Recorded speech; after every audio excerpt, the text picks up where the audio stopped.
अरे good morning दोस्तों, good morning भाइयों। क्या हाल है? सवेरे सवेरे दोनों हमारे शेर शिक्षक और गैराज के मालिक भाई खड़े हुए हैं। सवेरे सवेरे क्या बात है भाई?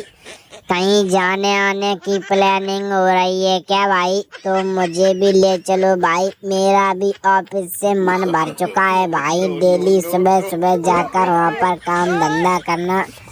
भाई मैं सोच रहा हूँ थोड़ा बहुत कहीं बाहर घूम लिया जाए भाई। सोड़ी अपनी जीप को निकाल तू भाई, और आत्माराम साहब, आप भी शिक्षक साहब, आप अपने सकाराम को निकालिए और कहीं पूरी सोसाइटी के सारे जेंट्स मिलकर कहीं घूम कर आते हैं।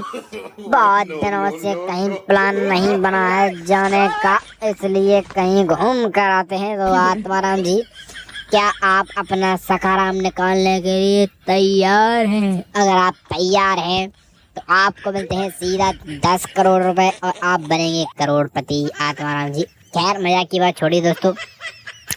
मैं बहुत दिनों से सोच भी रहा था कि कहीं घूमने के लिए जाया जाए। तो क्या आप लोग मेरी बात से सहमत हैं? अगर सहमत हैं तो आत्माराम जी हंस कर दिखाएंगे। वाह, आत्माराम जी तो हंस चुके हैं। सोड़ी, तो तू अगर मेरे साथ कहीं चलने के लिए तैयार है, घूमने के लिए, तो तू भी हाँ कर।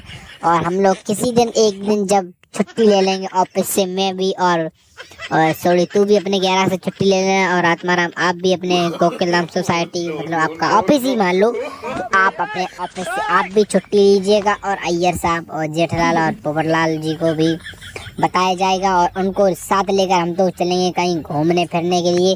भाई जिंदगी में काम तो लगा ही रहता है, तो घूमने का प्लान बनना चाहिए।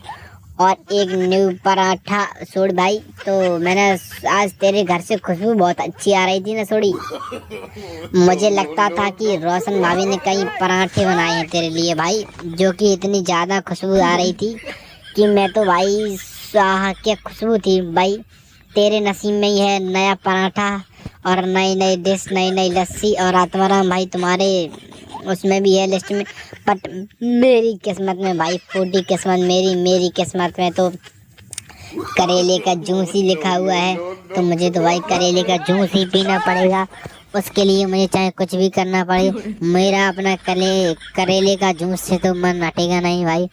मुझे तो वही पीना पड़ेगा। इसके लिए तो मुझे कुछ भी करना पड़े भाई, मैं करेले का जूस ही पीऊँगा। अगर मेरा मन इधर उधर हुआ तो अंजलि के फटकार से मैं तैयार रहूं सुनने के लिए। इससे बढ़िया है कि मैं आई शांति से आराम से अपना एक करेले का जूस निकलता है उससे मैं पी लेता हूं भाई। और सैलेड खा के देखो भाई, मुझसे अच्छा तो सोड़ी लगता है, जबकि सोड़ी दबा के पराठे लस्सी मारता है। बेटे साहब आप भी ठीक ठाक लग रहे हो, बट मुझे जो लस्सी और जो नहीं मिलता है उसके बावजूद भी मेरा पेट वैसा ही लगता है जैसे मैं बहुत ज़्यादा पराठे और बहुत सारी चीज़ें खाता हूँ। खैर सोड़ी भाई, चलने का प्लान तो हो चुका है, अब बस अपने और बाद बाकी दोस्तों को भी इनवाइट कर लेना और सारे लोग मिलकर चलेंगे सीधा बीच की साइड कहीं घूमने के लिए। और थोड़ा बहुत वहाँ पर आप सोच सकते हो थोड़ी बहुत पार्टी भी होगी वहाँ पर, और मन हुआ तो पार्टी की स्टार्टिंग भी होगी वहाँ पर। तो माहौल तो बनेगा ही सोड़ी। तो उसके लिए तू अपनी जीप को तैयार रखना भाई, जिस दिन मैं बोलूँ फटाफट से जीप को तैयार रखना। और हम लोग चलेंगे सीधा घूमने के लिए बढ़िया, और बढ़िया जगह पर रहेंगे आराम से, एक पार्टी करेंगे। जेठलाल से बोल दूंगा मैं भाई तुम कहीं अपनी बढ़िया सी किसी चीज़ का व्यवस्था कर लेना, और हम सारे दोस्त मिलकर चलेंगे सीधा पार्टी सार्टी के लिए। और सॉरी अपनी जीप को तो तैयार रखना, बेटे साहब आप भी तैयार रहना, और सीधा चलेंगे हम लोग बढ़िया जगह कहीं घूमने के लिए। तो बेड़े, और तुम थोड़ा अपने ट्यूशन से भी छुट्टी ले लेना भाई, वरना तुम्हारा ट्यूशन क्लास बहुत